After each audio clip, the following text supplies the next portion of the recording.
ഞാൻ നിങ്ങൾക്ക് മനോഹരമായ ഒരു വീഡിയോ കാണിക്കട്ടെ. ഒരു സുന്ദരമായ ഒരു കാഴ്ച.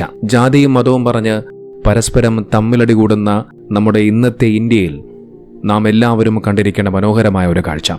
एक अंधभक्त भी सनातनी है जो मस्जिद को तोड़ने का कार्य करते हैं, और एक पार्थसारथी बसु भी सनातनी है जो मस्जिद बना के मुसलमानों को नमाज पढ़ने का फैसिलिटी दिए हैं. आपने मस्जिद बनाया? नहीं, हमने मस्जिद नहीं बनाया. हम ये मस्जिद का चौकीदार है.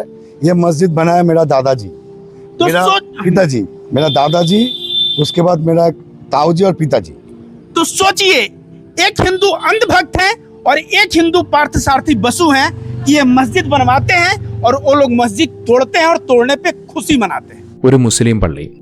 ആ മുസ്ലിം പള്ളിക്ക് കാവ് നിൽക്കുന്നത് പാർത്ഥസാരഥി ബാസു എന്ന് പറയുന്ന ഒരു ഹിന്ദുവായ സഹോദരനാണ്. ആ മനുഷ്യൻ കാവൽ നിന്നുകൊണ്ട് ആ പള്ളിക്ക് സംരക്ഷണമൊരുക്കുകയാണ്. പള്ളിക്ക് മാത്രമല്ല, ആ പള്ളി നിസ്കരിക്കാനായി വരുന്ന നൂറുകണക്കിന് മുസ്ലിം സഹോദരങ്ങൾക്കും ആ മനുഷ്യൻ കാവൽ നിൽക്കുന്നു. അപ്പോൾ നിങ്ങൾ ചിന്തിക്കും, ആ മനുഷ്യൻ ആ പള്ളിക്ക് കാവൽക്കാരനായി ജോലി ചെയ്യുമെന്ന്. ഒരിക്കലുമല്ല. ആ പള്ളി നിർമ്മിച്ചത് അദ്ദേഹത്തിന്റെ മുത്തച്ഛനാണ്. അദ്ദേഹത്തിന്റെ മുത്തച്ഛൻ ആ പള്ളി നിർമ്മിച്ചു.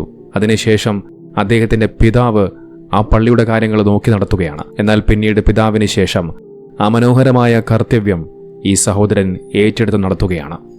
എത്ര സുന്ദരമായ കാഴ്ചയാണല്ലേ ഇത്. ആ പള്ളിയെക്കുറിച്ച് ആ മനുഷ്യൻ പറഞ്ഞു വെക്കുന്ന മനോഹരമായ ചില കാര്യങ്ങൾ കൂടിയുണ്ട്.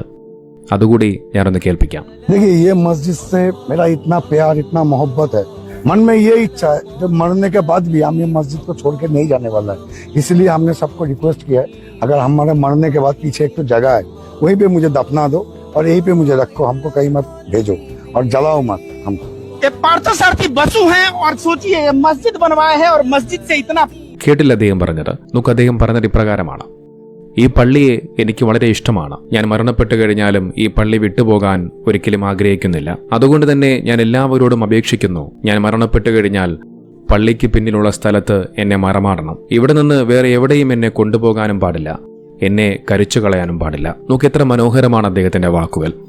ഇത് നമ്മുടെ ഇന്ത്യയിലാണ് നടക്കുന്നത് എന്ന് നാം എല്ലാവരും ചിന്തിക്കണം. നോക്കിതുപോലെ മനസ്സിൽ വർഗീയതയില്ലാത്ത, വിദ്വേഷമില്ലാത്ത, മനസ്സിൽ സ്നേഹവും സൗഹാർദ്ദവും പേർ നടക്കുന്ന ഇതുപോലെയുള്ള നല്ലവരായ ഹൈന്ദവ സഹോദരങ്ങൾ നമ്മുടെ രാജ്യത്ത് ജീവിക്കുന്ന കാലത്തോളം ഒരു വർഗീയ ശക്തികൾക്കും അവരുടെ അജണ്ടകൾ നടപ്പിലാക്കാൻ സാധിക്കില്ല. ഇവരാണ് യഥാർത്ഥ ഹിന്ദുക്കൾ.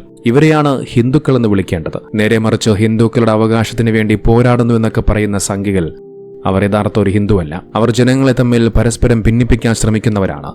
ജനങ്ങളെ തമ്മിൽ മരത്തിന്റെ പേരും പറഞ്ഞുകൊണ്ട് പരസ്പരം തമ്മിലടിപ്പിക്കാൻ ശ്രമിക്കുന്നവരാണ്. പക്ഷേ ആ ഭിന്നിപ്പുകളെയും അജണ്ടകളെയും എല്ലാം ഇവിടെയുള്ള നമ്മുടെ ഇന്ത്യ രാജ്യത്തുള്ള നല്ലവരായ ജനങ്ങൾ ഒരുമിച്ച് ഒറ്റക്കെട്ടായി ചേർന്ന് നിന്നുകൊണ്ട് ചേർത്ത് തോൽപ്പിക്കുക തന്നെ ചെയ്യും.